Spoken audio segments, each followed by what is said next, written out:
2018 would be remembered as the year of the big boy, as Union Pacific returned locomotive number 4014 to service after a lengthy restoration.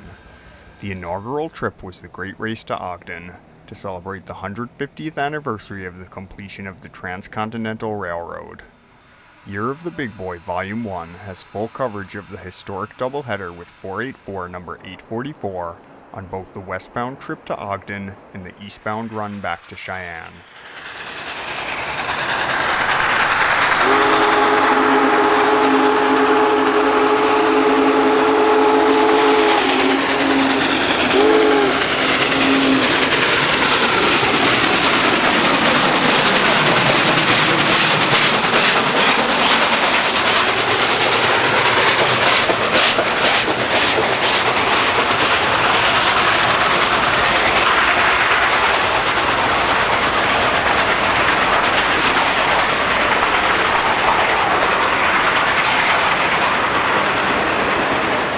Year of the Big Boy, Volume 1, The Great Race to Ogden, available on DVD and Blu-ray at SteamTrainVideos.com.